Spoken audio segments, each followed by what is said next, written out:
us have a limp. If you've had a real encounter with Jesus to the point where God is saying, listen, I need to strip you of all that mess that's in you. I need to strip you of that pride that is in you. I need to strip that jealousy out of you. I need to strip that malice out of you. And that's the thing about it. God said, I need to strip you of who you are in order to transform you into who I've called you to be.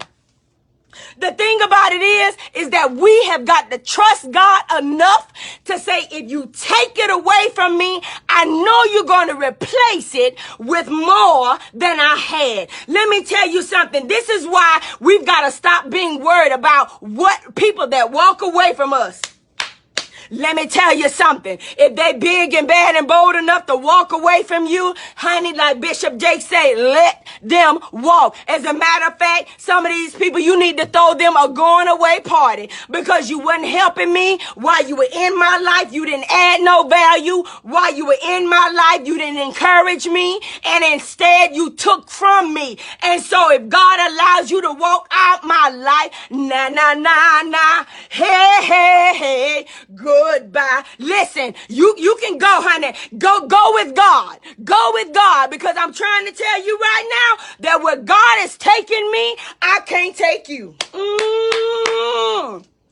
Where God is taking me, I can't take you. Do you understand? Everybody can't go where God is taking you. And that's why Jacob had to send his family away. He had to send his servants away. He had to send his children away because he knew he had to have an encounter with God by himself. You better stop relying on people to teach you to know God, and you better get to know God for yourself. Because let me tell you, you wrestling right now, and all these things you ain't wrestling with ain't God. Sometimes you wrestling with yourself.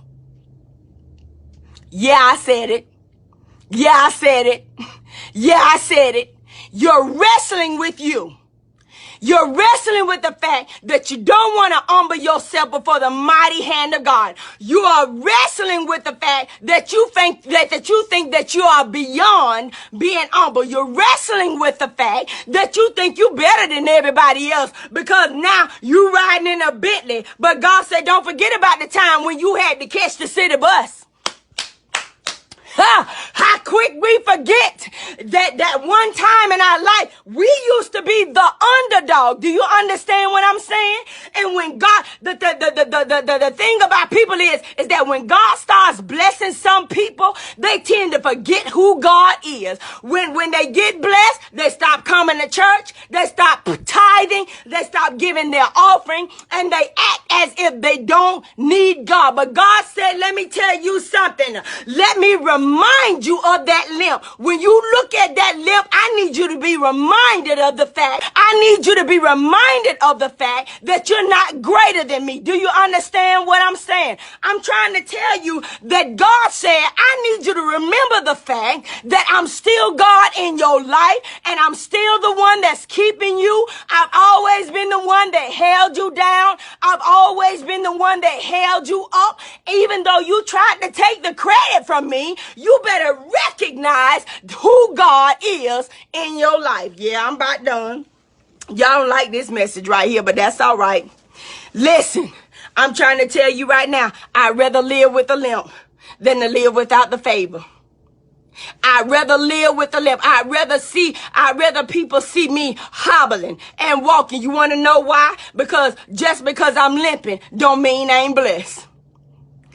Listen, Jacob, after wrestling, he said, listen, I need you to leave me a blessing. You're not finna beat me up and not leave me a blessing.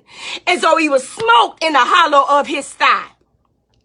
And then the angel of the Lord spoke to him and he said, no more shall you be called Jacob. Jacob the trickster, Jacob the liar, Jacob the deceiver. He said, now you shall be called Israel.